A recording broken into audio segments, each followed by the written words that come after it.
Namaste, everyone. Welcome to Wednesday Wisdoms. So, I thought in this month of love and Valentines that actually I would pick two quotes that talk about healing from heartbreak. Heartbreak, of course, isn't always about relationship heartbreak. It can be about the break of a relationship that is a friendship or with a parent or a sibling, and all those losses and breakdowns in relationships are deemed to be losses that leave you with a grieving process and a healing process ahead. But I picked these quotes because they are very uplifting and interesting in terms of where you should focus your energy on after heartbreak. The first one is the following: your heart broke in pieces, it will heal in pieces too. I love that. It's from a lady called Najwa Zebian. And I love that because it talks about the fact that you don't just instantly bounce back from heartbreak. It's a journey, it's a healing process. And in fact, the more million pieces your heart breaks in, the more time it takes you to gather those pieces back together again. And of course, when you do put them back together again, the configuration of your heart is never exactly the same. It just has that little extra chink or that little extra bruise. And all that should be actually is a symbol of how deeply you have the capacity to love.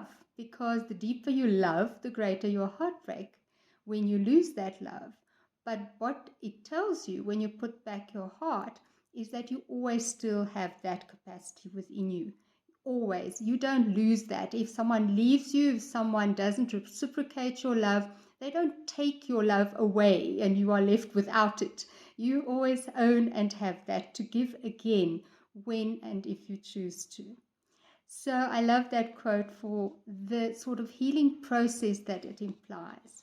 Then the next one I also very much love is: even though you won't be making an appearance in the next chapters of my book, I will continue to refer back to those last chapters, highlight the best times, and still keep you a part of my whole story. And why I love that is that you shouldn't wish away, the experience you had with someone who causes you heartbreak, because you had good times, you had love. And so it's important to highlight those times and incorporate that into your life's journey and say, look, I had this time, this period when I was able to love unconditionally and experience this great and profound love, and what a great and positive influence it was on my life at that time. And so I love that because anyone who touches your life leaves a trace of themselves, and the ability to take the best out of every encounter, even if they leave you with some heartbreak after. That's the most important part. What they do with their part is their problem, not yours. So your default switch basically should always be to love unconditionally. I trust you enjoyed those, and I look forward to seeing you soon. Take care, everyone. Namaste.